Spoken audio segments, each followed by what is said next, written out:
What's up, everybody? KleverKrok back for another week of the GTA Season 4. This week we have the quarterfinals of the championship and four really good matches. And today I have a co-host in the coach of the Richmond Raikous, aka Chase Grief. Grafe? I always mess it up, didn't I? I messed it up. Always. It's Always. okay. It's just I like, lived I through don't know, 19 years maybe of this. I'll just Jasperious. Let's do that. Just fear. It's okay. It's okay. Chase Spurious. Chase Furious. There we go. Okay. Anyways, we're gonna go ahead and jump into things. So this first match, we have the Charmillionaires versus the Cincinnati Charizards. Again, Mega Venusaur kind of wrecks this team. He does have, Victini with Zen Headbutt, Jirachi with Zen Headbutt. Jirachi's a pretty good answer for Venusaur, but other than that, Venusaur kind of swallows the rest of this team. It just, takes every hit that it could dish out, in my opinion. And then, having Chandelure with Infiltrator and a Choice Scarf likely outspeeding both the two counters, to Venusaur in Victini and Jirachi means I just feel like there's a lot of offensive and defensive pressure that the Charmillionaires have as an advantage over the Charizards in this matchup. If this were Gen 7, it might be a bit different because Mega Sharpedo with Psychic Fangs can actually be pretty scary. It turns out, though, it seems like Psychic Fangs does not get boosted by Strong Jaw. I was doing the calcs after I watched the match, and it turns out that I thought it would have mattered when we watch the match here in a second, but it turns out it would have done less than a crunch, which is weird. But because I was thinking that would be a way to have an answer in that situation, but yeah, I don't know. Anyways, we will go ahead and start it, and Chase, you can take it away. Alright, well, first off, that's really silly that Psychic Fangs does not get the Strong Jaw boost. Yeah, I guess it's because But, it's not a bite and it's specifically fangs, but I agree. I think it should. I mean, it's Fangs. With that burn on Tyranitar, just completely stopped whatever Tyranitar wanted to do. Yeah. It's...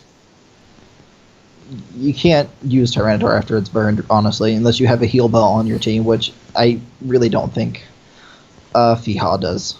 Jirachi. Jirachi can take pretty much any hit that Planthony wants to give it. I thought the Unnerd was clever because I didn't expect Mew to just randomly gain health. Yeah. Yeah. But what Big Dan is known for is he is known for his stall. And, Well, this season. well, this season, yeah. He's normally not known for this. But it's just... Planthony does so much to just whittle down everything. Crobat was a really nice touch. Unfortunately, Acrobatics did nothing to Chestnut. Well, it did a lot to Chestnut, but Chestnut still put in some mean damage. A really unfortunate thing is the amount of times that Jirachi decided to miss Zen Headbutt, Yeah. Oh. and the amount of times Serene Grace didn't work on Zen Headbutt. Because that would have taken the kill right there. Oh yeah. Yep. That kills me when I... It's awful. I also think T-Tar should have not been sacked off, or at least even given the chance to be ruined like that, because T-Tar was his only... It completely walls Chandelure, and once T-Tar is down, Chandelure gets to have a field day. And when you need to preserve your two answers for Venusaur, which is the ultimate safe wall or whatever for the Charmillionaires to take the victory or whatever, you kind of need those. I mean, it's kind of a domino effect, honestly, and that's kind of what you see in this match. Yeah, it's like Big Dan's team is too bulky for Fiha to handle. Mm-hmm. I think if Victini would have came out a little sooner, Victini could have done a lot. But at this point, you just have so many things that can answer Victini. Especially if it's special Victini, then Aromatisse completely walls it. Yeah. If it's special Victini, then I would not... I don't remember if it's special Victini, but it shouldn't be. No, Okay, it's it's physical not. I Victini. guess it's banded, but that means that the Chandelure will outspeed it. Yeah. Yeah. Chandelier does have a field day. Yeah. Like I said, I think not keeping Tyranitar healthy and then, you know, to protect Jirachi and Victini from, also being taken down. I think that's what, I think turn one, he kind of set himself up for failure by letting the T-Tar take that. And what was it, Rotom that burned him? It was Mew. Mew. Okay. Well, that's less known. Not everybody knows that Mew gets Will-O-Wisp, but I wouldn't have risked it, even if it was to get up rocks, which I don't think he did. I never. Well, this is how I play, so this isn't necessarily how he should have done it, but typically what I like to do, especially in the beginning of the match, is to kind of see what type of sets are on their Pokemon. So I'll usually start with something that, like if I don't feel like I can successfully get up hazards, then I'm going to start with a pivot so I can see what they can do and switch to a Pokemon that can take the hits.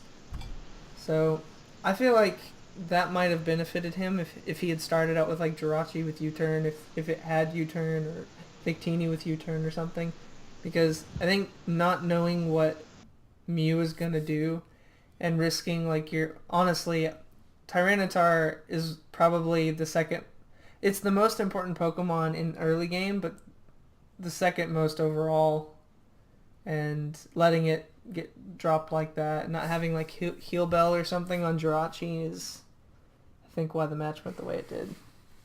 Because Tyranitar just takes care of 3 members on Big Dan's team. Just outright. Yeah, I mean it completely, well, maybe not completely, but it walls Crobat pretty hard. It completely walls Chandelure, and since Chandelure's scarfed, it's a free turn once it switches out. And then it pretty much walls Mew depending on the set. But I mean, yeah, I think letting it go down the way it did was pretty hard on his team after that. So, well, other than that, we'll go ahead and go on to the next match, which is between the Kentucky Krookodiles and the Haunted Honedges. Now, I had the same fear as I did the first week that Dragonite could tear me up if it went for one Dragon Dance. Because, yeah, I have an immunity, and yeah, I have Skarmory, but Dragon Dance, Dragonite is still a problem.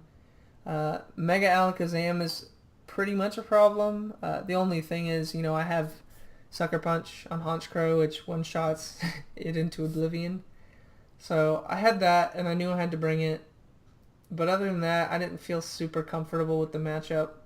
I felt like he had some really strong threats, and it was just how he's going to play him. And I felt like he was going to switch things up this time. And so I just wasn't really sure what to plan for. I brought Donphan for... I think I used him for rocks. Maybe I didn't, but also as a way of getting rid of hazards in case he decided to bring rocks, because rocks would have done too much to my team. But yeah, I think that's kind of how it is. What do you think, Chase?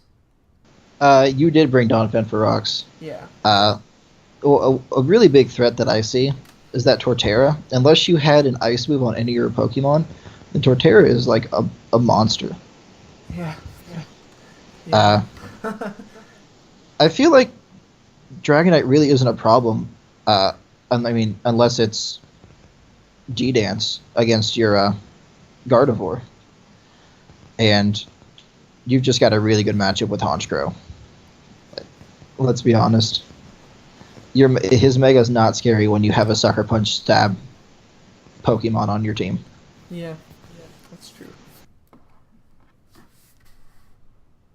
I'll go ahead and start it. Skarmory looked really good, but I didn't feel like it had anything to wall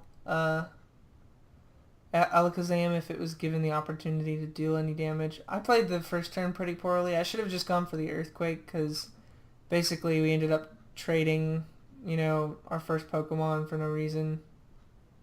Like, I should have just gone for Earthquake, and then I would have maintained my Focus Sash, or my Sturdy, and then I had Custat Berry on it. So I shouldn't have done that, but I decided to go out and see what kind of plays he would do. So I went into Jolteon to see if maybe he would switch into his Torterra, and he did. And Dragonite comes in, and this was another thing I realized afterwards is I should have just gone, instead of went for Whirlwind, he had already used Outrage once, so I had a free switching into Gardevoir. I should have done that, but I didn't. So that's fine. I mean, it would have just been more damage that I could have done, but either way. What do you think, Chase? I just see a lot of really good plays, really smart decisions. Letting your Jolteon go down just so you could bring out Honchkrow was a really good decision, because Sucker Punch just obliterates Alakazam. And that Moxie boost, you can't stop it at this point. He's got 3 Pokemon that are weak to Dark-type move, Dark-type stab, and Sucker Punch just... resist it. Mm-mm.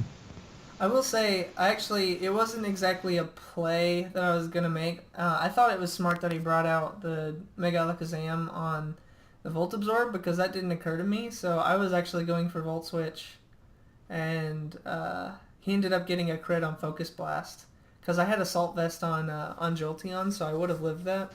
Oh. But I would have had to let it go down anyways, so it still probably would have ended the way it did, but I will confess that it wasn't exactly my intention the way it happened. So yeah, the crit mattered, and he also, made that good play to Mega Evolve and get that Volt Absorb, which is pretty nice.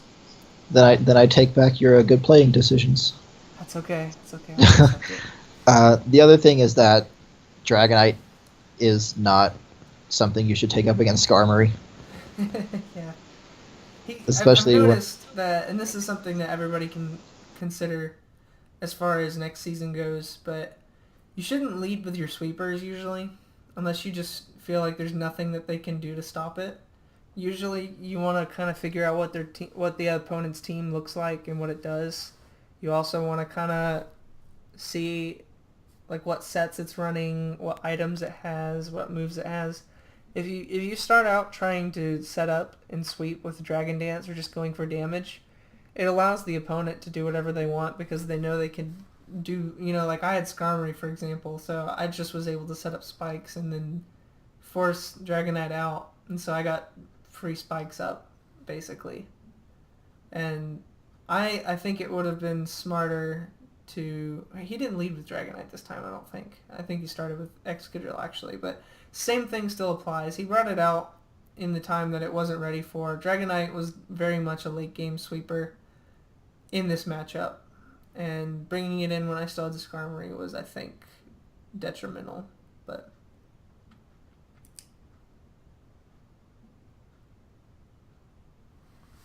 anything else, Chase? No, I'm good. Alright, we'll go to the next match, which is between the Richmond Raikous and the Minnesota Mucks. I'll say that I do like the Skarmory. I mean, not the Volcarona. The Volcarona here is really good, especially after her +1, because then it outspeeds your entire team. But yeah, I mean, Volcarona's a threat here, basically. The other stuff is okay, but what you brought, I was really surprised by what you brought, and that was a good surprise. You brought Swallow and it wrecked, and I switched stuff up. Worked out too. So, you have anything to add about that? I just know that I've been harping on everybody to switch up their team, and I haven't done anything, and so I had to do something myself. Yeah. I picked up a Swallow in about middle of the season. I wanted to use it for a while. I just never got the chance. I wanted to do a couple trial runs with it, with the Gengars and the Mucks, but I could never get around to scheduling it. So I decided to just bring it out on the tournament battle and to see how it worked, and I think it worked really well. I knew that Volcarona was a threat. Volcarona was probably the biggest threat on his team, so I had to have Stealth Rocks. Yeah. Originally, I had Stealth Rocks on my Rampardos, but Rampardos has absolutely no bulk and absolutely no speed, so I switched to Clefable. Yeah. Other than that, the Latios is the same. The Caesar's the same. I brought Curstap Sock with Reversal just because it has Sturdy, and Reversal does a ton at 1 health. Yeah. So Makes sense. I tried something funky, and I'm pretty happy with how it went.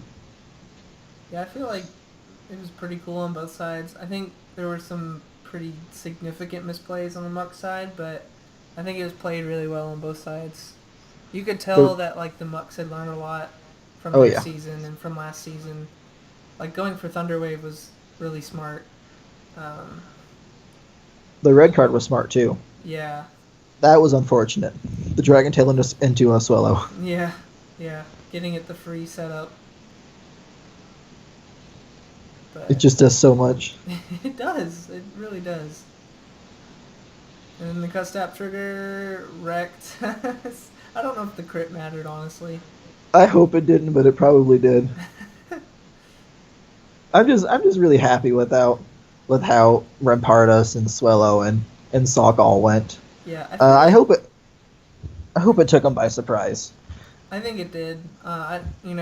He probably was expecting you to bring the big six again, but I I think you played it right. I don't think, you know, I still think, and I think that I'm trying to phrase it. And so I don't know if the Mucks have hazard removal, but that was detrimental with Volcarona, especially since Swallow just gets to sweep. And the only thing that was a saving grace in the past for Volcarona when it had to come in on rocks was the potential of Rocky Helmet and Flame Body burns, but that doesn't apply to Swallow at all. Swallow So, doesn't care. yeah. I mean, good plays on both sides. I definitely think that both you and the Mucks prepped really well and they made really good plays, but I think it came down a bit to matchup. Because Swallow again just rips through his entire team, and you know, not preserving the Porygon if it was physically defensive, I think was one of the biggest problems. But Yeah, I did. I will say that I was really dumb, and I switched out Latios on the sleep powder. I should have just Psyshocked. I mean, honestly. yeah, Uh, the Volcarona play, switching it in on Stealth Rocks and on Facade. He even said that it wasn't a very good play. So not that it would have mattered because had he switched it in after something went down, it still would have gotten taken out because it would have been outsped. So I think at that point, the fact that rocks were up and you couldn't stop that, and that Swallow was out, I think it didn't make it didn't actually matter in the long run. But I think it's a good principle to learn from is you should never switch in something that's weak to rocks on an attack when it's not going to take it very well, much less be weak against it. yeah, and then the only other thing is that I could have just finished the sweep off with Swallow, but I thought he was going to sucker punch, so I quick attacked, and I just over predicted when I had no need to over predict. Right. But that's the last complaint. I'm very happy with what Rampardos did at the very end by using one move. I just saw his name, literally Jurassic.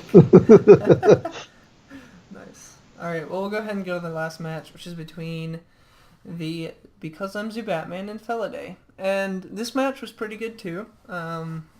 But I'll let you talk about that stuff. So, go ahead. The Terrakion really it's really good, and it's deceptively good because of all the counters. You've got Whimsicott on there. You've got Gyarados. If it sets up one time, it'll just blow through the Terrakion. But it turned out to be really good this match. Ditto is always good, especially against a setup Mega like Gyarados. Gourgeist can just take so much. It's painful.